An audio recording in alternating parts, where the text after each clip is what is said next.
राधे राधे दोस्तों, मेरा नाम है Deepesh Singh. Technical Cracks channel पे आपका स्वागत है। लेके आ गया हूं फिर से एक बहुत ही नॉलेजेबल और बहुत ही धमाकेदार वीडियो। इसके अंदर मैं बेसिकली आपसे बात करने वाला हूं डार्क वेब के बारे में। डार्क वेब पे ऊपर कैसे एक्सेस किया जा सकता है, डार्क वेब के ऊपर एक्सेस करना क्या इलीगल है, डार्क वेब के ऊपर क्या इलीगल कंटेंट ही प्रेजेंट होता है, और डार्क वेब और डीप वेब के अंदर बेसिक डिफरेंस होता क्या है। सो इन्हीं चीजों के ऊपर हम बात करने वाले हैं। So without wasting any time, let's begin the video.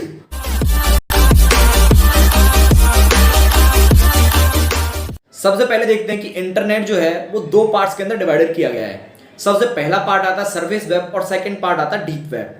Surface web जो है वो कंटेंट को कंटेन करता है जिसको हम आसानी से एक्सेस कर सकते हैं। आप हुए, मैं हुआ या कोई और भी हुआ जो आसानी से उसके ऊपर एक्सेस कर सकता है। उसके अंदर कोई भी लॉगिन की जरूरत नहीं है, कोई भी रेस्ट्रिक्शन नहीं है एक्सेस करने के लिए, आप उस इंफॉर्मेशन को ले सकते हो। तो वो अपना सरफेस वेब के अंदर आता है। सरफेस वेब का सेकंड नेम भी है क्लीन वेब। अब सेकंड की बात करते हैं। सेकंड वाला जो है उसका नाम है डीप वेब। डीप वेब के ऊपर वो कंटेंट होता है जिसको आप आसानी से एक्सेस नहीं कर सकते, कोई भी यूजर आसानी से उसको एक्सेस नहीं कर सकता। इसके अंदर या तो आपको पहले रजिस्ट्रेशन करना पड़ेगा या फिर लॉग इन या साइन इन, ये सब पहले करना पड़ता है। उसको आसानी से आप एक्सेस नहीं कर सकते। इसे एग्जांपल्स के थ्रू समझते हैं, जैसे कि हुए मेडिकल रिकॉर्ड हुआ, आपकी फीस से रिलेटेड कोई भी इंफॉर्मेशन हुई, इन सब चीजों को हम आसानी से एक्सेस नहीं कर सकते। इनको सिर्फ वही एक्सेस कर सकता है या तो जिसने उसकी आईडी बना रखी है उसके ऊपर उसने कुछ डाल रखा है, या फिर उसके ऊपर उसका पासवर्ड या कोई भी यूजर नेम, वो सब उसको पता है। इनको कोई भी अलाउ नहीं करता कि आप आसानी से उसको एक्सेस कर सकते हो।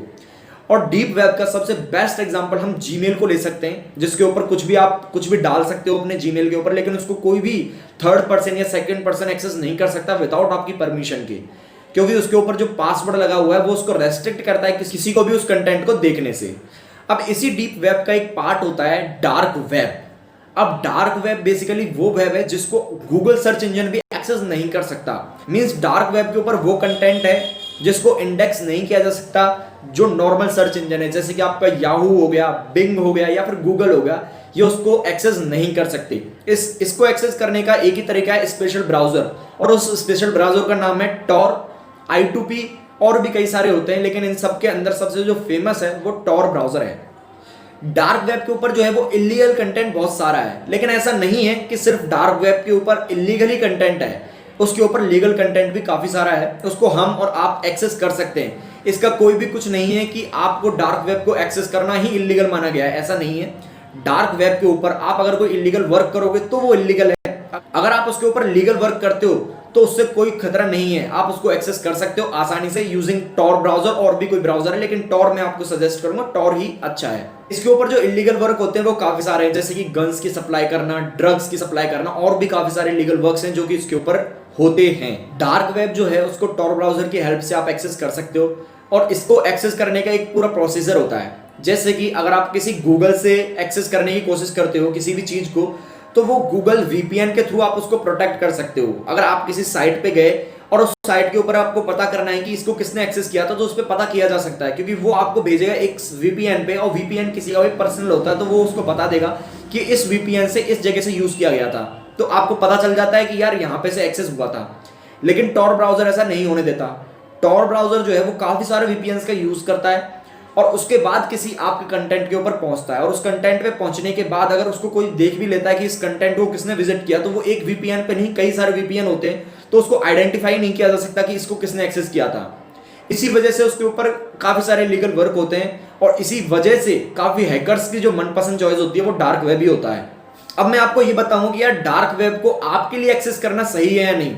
तो देखो यार, डार्क वेब को एक्सेस करना कोई बड़ी बात नहीं है। आप उसको अगर यूज में आ रहा है, काम है, तो आप उसको एक्सेस कर सकते हो। नहीं तो यार वैसे अपना ज्यादातर काम जो है वो सरफेस वेब से चल ही जाता है। नॉर्मल पर्सन का जो भी काम है वो सरफेस वेब से चल जाएगा।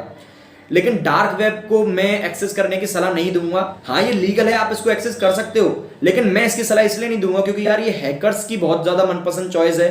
काफी सारे जो है मालवेयर इसके ऊपर होते हैं। अगर आप कोई भी साइट खोलते हो, कुछ भी चीजों को आप इस पे खोलते हो, तो उसके ऊपर ये बहुत ज्यादा खतरा रहता है कि उसके ऊपर से ट्रोजन वायरस आपके कंप्यूटर के अंदर आ जाए। और हाँ, इसकी जो साइट्स होती हैं वो .onion के नाम से होती हैं। आप गूगल, याहू, बिंग, इन सब चीजों को देखोगे तो उनके ऊपर जो भी साइट्स होती हैं या फिर कोई भी URL होता है उसके अंदर .com, .in, .co, .government, ये सारे जो URL हैं वो यूज किए जाते हैं। लेकिन टॉरेंट साइट के ऊपर ऐसा नहीं होता। जो भी डार्क वेब से रिलेटेड जो भी कंटेंट होता है उस पर डॉट ऑनियन के हिसाब से आता है। काफी सारे वीपीएन्स को पार करने के बाद वो साइट के ऊपर पहुंचता है, तो उसको आइडेंटिफाई नहीं किया जा सकता कि ये किस यूजर ने एक्सेस किया है इस कंटेंट के ऊपर, या फिर किस यूजर ने कंटेंट इसके ऊपर डाला है। तो इसीलिए इसके ऊपर काफी सारे लीगल वर्क्स होते हैं। आप इसको एक्सेस कर सकते हो, आसानी से एक्सेस कर सकते हो, लेकिन मैं सलाह नहीं दूंगा एक्सेस करने की। आई होप इस वीडियो को देखने के बाद आपको काफी कुछ समझ में आया होगा डार्क वेब के बारे में। अगर आपको कुछ भी थोड़ी बहुत जानकारी मिली तो प्लीज लाइक और सब्सक्राइब करना ना भूलें। मैं आपका दोस्त Deepesh Singh Technical Cracks channel पे ऐसी ही धमाकेदार वीडियोस लाता रहूंगा। तब तक के लिए हैव अ नाइस डे।